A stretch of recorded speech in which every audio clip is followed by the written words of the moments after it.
Hi friends, నా పేరు Nehemiah. Welcome to the techno spring YouTube channel. Friends, నిన్న Poco ఇండియాలో ఒక కొత్త ఫోన్ అయితే లాంచ్ చేసింది. Budget phone Poco M5. దీని ప్రైస్ వచ్చేసరికి 12,500 రూపాయలు పెట్టారు. Base variant 4+64 GB. ప్రజెంట్ ఉన్న సిచ్యువేషన్లో పోకో నుంచి ఈ ఫోన్ అయితే అవసరం లేదని నా ఒపీనియన్. ఎందుకంటే ఇది 4G ఫోన్. ప్రజెంట్ ఇండియాలో చూసుకుంటే మనకి 5G వర్క్స్ అని స్టార్ట్ అయినాయి. ఎంత లేదనుకున్నా కానీ ఒక 1 ఇయర్లో దాదాపు ఆల్ ఓవర్ ఇండియా 5G అయితే అవైలబిలిటీకి రావచ్చు. సో ఒక 1 ఇయర్ అహెడ్లో మనకి 5G ఇండియాలో అవైలబుల్కి వస్తుంది. ఇంకొక 2 or 3 మంత్స్లో మేజర్ సిటీస్లో 5G అవైలబిలిటీకి వస్తుంది. ఇట్లాంటి సిచ్యువేషన్లో ఒక కొత్త 4G ఫోన్ లాంచ్ చేయటం అనవసరం అని నా ఒపీనియన్. అండ్ అది కాక దీంట్లో కాంప్రమైజ్ కూడా కొన్ని అయితే ఉన్నాయి. మరి ఇది full fledged perfect 4G smart phone కూడా అయితే ఏం కాదు. దీనిలో కాంప్రమైజ్ కూడా ఉన్నాయి. అవన్నీ నేను ఈ వీడియోలో చెప్తాను. ఒకవేళ మీరు కానీ పోకో M5 కొనాలి అనుకుంటే ఈ వీడియోని ఎక్కడ స్కిప్ చేయకుండా లాస్ట్ వరకు అయితే చూడండి. సో ఫస్ట్ ఆఫ్ ఆల్ మనం పోకో M5 స్పెక్స్ నుంచి స్టార్ట్ చేద్దాం. దీనిలో డిస్ప్లే వచ్చేసరికి 6.58 ఇంచ్ LCD డిస్ప్లే ఉంటుంది. 90 Hz రిఫ్రెష్ రేట్కి అయితే సపోర్ట్ చేస్తుంది. అండ్ నెక్స్ట్ ప్రాసెసర్ వచ్చేసరికి మీడియాటెక్ హీలో G99 ప్రాసెసర్ అయితే ఉంటుంది.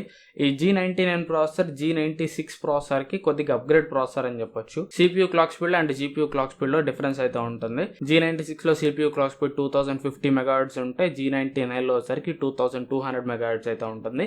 అండ్ ఇంకొక మెయిన్ డిఫరెన్స్ ఏంటంటే G96 ప్రాసెసర్ మనకి 12 nm build technology processor. G99 వచ్చేసరికి 6 nm build technology processor. So architecture process తగ్గింది కాబట్టి ప్రాసెసర్ అయితే ఇది మీకు లెస్ హీట్ జనరేట్ చేస్తుంది అండ్ అట్లాగే బెటర్ బ్యాటరీ లైఫ్ అయితే ప్రొవైడ్ చేస్తుంది. ఓవరాల్ గా 12,500 రూపాయలకి ఇది బెస్ట్ ప్రాసెసర్ అని చెప్పొచ్చు. ప్రాసెసర్ వైజ్ గా చూసుకుంటే మాత్రం 12,500 రూపాయలకి ఖచ్చితంగా జస్టిస్ చేస్తుంది. సరే, నెక్స్ట్ ప్రాసెసర్ తర్వాత కెమెరాస్ వచ్చేసరికి ట్రిపుల్ కెమెరా సెటప్ ఉంటుంది. Back side primary camera 50 megapixel camera ఉంటుంది.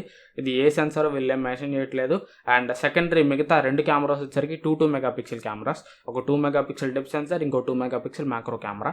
అల్ట్రా వైడ్ యాంగిల్ కెమెరా అయితే ఈ ఫోన్కి అయితే లేదు. అండ్ ఇక ఫ్రంట్ కెమెరా వచ్చేసరికి 8 మెగాపిక్సెల్ ఫ్రంట్ ఫేసింగ్ కెమెరా ఉంటుంది. అండ్ ఇక బ్యాటరీ వచ్చేసరికి 5000 mAh battery, 18 watt fast charging support అయితే చేస్తుంది. అండ్ ఇక దీంట్లో మీకు IR బ్లాస్టర్ కూడా ఉంటుంది. ఫోన్ని టీవీ రిమోట్ లాగా, AC రిమోట్ లాగా అయితే యూస్ చేయొచ్చు. అండ్ 3.5 హెడ్ ఫోన్ జాక్ ఉంటుంది. ట్రిపుల్ స్లాట్ తోడు వస్తుంది. స్టీరియో స్పీకర్స్ అయితే ఉండవు.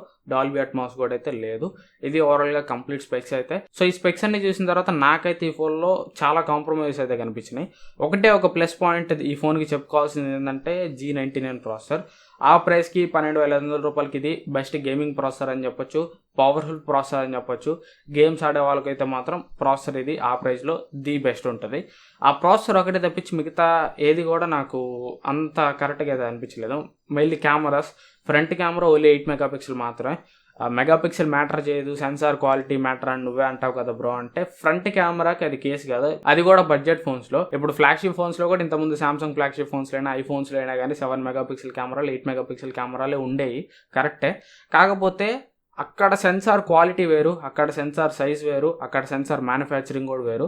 అండ్ ఈ బడ్జెట్ ఫోన్స్లో సెన్సార్ క్వాలిటీ వేరు, ఆ సెన్సార్ మ్యానుఫ్యాక్చరింగ్ వేరు, ఆ పిక్సెల్ సైజ్ వేరు. సో కొంతమంది కింద హైపర్ యాక్టివ్గా కామెంట్లు పెడతా ఉంటారు, వాళ్ళ కోసం చెప్తున్నాయి. అది ఆ ఫ్లాగ్షిప్ ఫోన్స్లో ఉండే 8 మెగాపిక్సెల్ సెన్సార్స్ని ఈ బడ్జెట్ ఫోన్స్లో ఉండే 8 మెగాపిక్సెల్ సెన్సార్స్ని కంపేర్ చేయొద్దు. ఖచ్చితంగా చాలా వరకు అయితే డిఫరెన్స్ ఉంటుంది.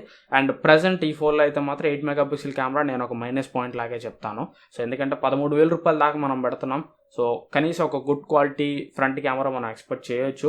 అండ్ ఇంకోటి వైడ్ యాంగిల్ కెమెరా లేకపోవడం. వైడ్ యాంగిల్ కెమెరా ఇచ్చుంటే చాలా బాగుండేది. అండ్ ఇంకో మైనస్ పాయింట్ చెప్పుకోవాలంటే 18 what charging, 18 watt fast charging present ఇప్పుడు 2022లో 13,000 రూపాయల కంటే నేనైతే యాక్సెప్ట్ చేయను. సో ఈ 5000 mAh బ్యాటరీని ఫుల్ ఛార్జ్ చేయడానికి దగ్గర 2 గంటల దాకా టైం తీసుకునేది. అండ్ ఇక డిస్ప్లే IPS LCD డిస్ప్లే, ఆ విషయం కంప్లైంట్ చేయాలంటే చేయొచ్చు. ఎందుకంటే వీళ్ళు చాలా డిపార్ట్మెంట్స్లో కాంప్రమైజ్ చేశారు. కెమెరా డిపార్ట్మెంట్లో, బ్యాటరీ డిపార్ట్మెంట్లో, వీటన్నిటిలో కాంప్రమైజ్ చేశారు. కాబట్టి AMOLED డిస్ప్లే ఈ ఫోన్లో ఇవ్వచ్చు, కానీ వాళ్ళు ఇవ్వలేదు. బట్ ఆ విషయంలో నేను కంప్లైంట్ చేయదలుచుకోలేదు. ఎందుకంటే ఓవరాల్ AMOLED డిస్ప్లే ఇస్తే ఓవరాల్ ఫోన్ ప్రైస్ కూడా పెరిగిపోద్ది. కాకపోతే కన్సిడరింగ్ వీళ్ళు చేసిన ఈ కాంప్రమైజ్ చూస్తే మాత్రం ఖచ్చితంగా AMOLED డిస్ప్లేకి అక్కడ స్పేస్ ఉంది, రూమ్ ఉంది, ఇవ్వచ్చు. వీళ్ళు చేసిన కాంప్రమైజెస్ అన్ని మైండ్లో పెట్టుకుంటే AMOLED డిస్ప్లే ఇచ్చి ఈ కాంప్రమైజెస్ అన్ని చేస్తుంటే నేను పెద్దగా కంప్లైంట్ చేసేవాడిని కాదు. బట్ IPS LCD డిస్ప్లే ఇచ్చారు కాబట్టి overall value for money package అనేది తగ్గుతుంది. అండ్ ముందు చెప్పినట్టుగానే ఈ స్పెక్స్ అన్ని మీరు కూడా అబ్జర్వ్ చేస్తే ఈ ఫోన్లో ఒక ప్లస్ పాయింట్ ఏదన్నా ఉందంటే అది ఓన్లీ ప్రాసెసర్ మాత్రమే. అంతకు మించి 12,500 రూపాయలకి ఈ ఫోన్లో కొనదగ్గ ఫీచర్స్ అయితే నాకేం కనిపించట్లేదు. అండ్ ఇంకా చెప్పాలంటే 12,500 రూపాయలకి 13,000కి అప్పుడప్పుడు పోకో M4 Pro 4G వస్తుంది. అప్పుడప్పుడు సేల్స్ అప్పుడు వస్తుంది, అండ్ నార్మల్ డేస్లో కూడా అప్పుడప్పుడు ఫ్లిప్కార్ట్లో నేను చెక్ చేస్తున్నప్పుడు ఒక్కోసారి 13,000 రూపాయలు కనిపిస్తూ ఉంటుంది పోకో M4 Pro 4G. అది దీంతో కంపేర్ చేసుకుంటే చాలా బెటర్. దాంట్లో మీకు G96 ప్రాసెసర్ ఉండిద్ది, అది 12 nanometer బిల్ టెక్నాలజీ ప్రాసెసర్. కొద్దిగా G99 తోటి కంపేర్ చేస్తే కొద్దిగా ప్రాసెసర్ హీట్ అవుతుంది, బట్ మిగతా ఫీచర్స్ అన్ని డిస్ప్లే కానీ కెమెరాస్ కానీ దాంట్లో మీకు ఎక్సలెంట్ ఉంటాయి. డిస్ప్లే దాంట్లో మీకు AMOLED డిస్ప్లే ఉంటుంది, far better than IPS LCD display. And cameras కూడా 64 మెగాపిక్సెల్ ప్రైమరీ కెమెరా ఉంటుంది, అల్ట్రా వైడ్ యాంగిల్ కెమెరా వచ్చరికి 8 మెగాపిక్సెల్ ఉంటుంది, అండ్ ఫ్రంట్ కెమెరా వచ్చరికి 16 మెగాపిక్సెల్ కెమెరా ఉంటుంది. 5000 mAh battery, 33 watt fast charging support చేస్తుంది. ఒకవేళ మీకు 4G ఫోనే కావాలి 12,000 13,000 రూపాయల ప్రైస్లో కావాలంటే ఈ పోకో M5 తీసుకునే కంటే పోకో M4 Pro 4G తీసుకోండి, ఇంకా అది మీకు బెటర్ వాల్యూ ఫోన్ అని. లేదు అంటారా, నా సజెషన్ వచ్చేసరికి ఒక 2-3 నెలలు అయితే వెయిట్ చేయండి. ఒక 2-3 నెలలు మీరు వెయిట్ చేశారంటే ఈ ప్రైజెస్లో కూడా 13, 14, ఇంకా చెప్పాలంటే 10,000 రూపాయల లోపల కూడా మంచి మంచి 5G ఫోన్స్ అయితే వస్తాయి. బెటర్ మీరు ప్రజెంట్ ఉన్న సిచ్యువేషన్లో అయితే 5G అతి తొందరలో ఇండియాకి అయితే వస్తుంది. ఎవరు కూడా ఫోన్ కొని సంవత్సరం లోపల అయితే ఫోన్ మార్చరు. నేను నా ఫోన్ కొని దాదాపు 2.5 years అవుతుంది. ఈ 2.5 yearsగా నేను ఇదే ఫోన్ యూజ్ చేస్తున్నా. సో ప్రజెంట్ ఇప్పుడున్న సిచ్యువేషన్లో మీరు కానీ ఇప్పుడు 4G ఫోన్ కొన్నారంటే మళ్ళీ ఒక 1 yearలో కానీ ఒక 1.5 yearలో కానీ ఖచ్చితంగా దాన్ని చేంజ్ చేయాల్సి వస్తుంది, మీరు ఒకవేళ 5G వాడాలనుకుంటే. సో ఎలాగే ఇప్పుడు 4G ఫోన్ కొంటే 1 year తర్వాత ఫోన్ చేంజ్ చేసే పరిస్థితి ఉంది కాబట్టి కొద్దిగా వెయిట్ చేసి డైరెక్ట్గా 5G ఫోన్ అది తీసుకోండి. ఫ్యూచర్ ప్రూఫ్ కోసం అయితే బాగుంటుందని చెప్పొచ్చు. ఇది ఓవరాల్గా నా సజెషన్ అయితే మాత్రం. అండ్ 12,500 రూపాయలకి అయితే నేనైతే ఈ ఫోన్ అయితే రికమెండ్ చేయను. ప్రజెంట్ మీకు ఒకవేళ అదే ప్రైస్లో 4G ఫోనే కావాలంటే పోకో M4 Pro 4G తీసుకోండి. లేదు వెయిట్ చేసి నేను మంచి 5G ఫోన్ తీసుకుంటానంటే ఒక 2-3 నెలలు అయితే వెయిట్ చేయండి. ఇది ఓవరాల్గా నా ఒపీనియన్ అయితే. ఈ వీడియో మీకు ఎంతో కొంత యూస్ఫుల్ అని అనుకుంటున్నాను. ఈ వీడియో మీరు నచ్చితే ఖచ్చితంగా లైక్ చేయండి, మీ ఫ్రెండ్స్ ఫ్యామిలీతో కూడా వీడియోని అయితే షేర్ చేయండి. ఇంకా ఛానల్ ఎవరైనా సబ్స్క్రైబ్ చేసుకోకపోతే సబ్స్క్రైబ్ చేసుకొని పక్కన ఉన్న బెల్ ఐకాన్ కూడా యాక్టివేట్ చేసుకోండి. అండ్ అట్లాగే డైలీ నేను పెట్టే వీడియోస్ని అయితే ఫాలో అవడానికి అయితే ట్రై చేయండి. Thanks for watching. మళ్ళీ నెక్స్ట్ వీడియోలో కలుస్తాను. Bye bye.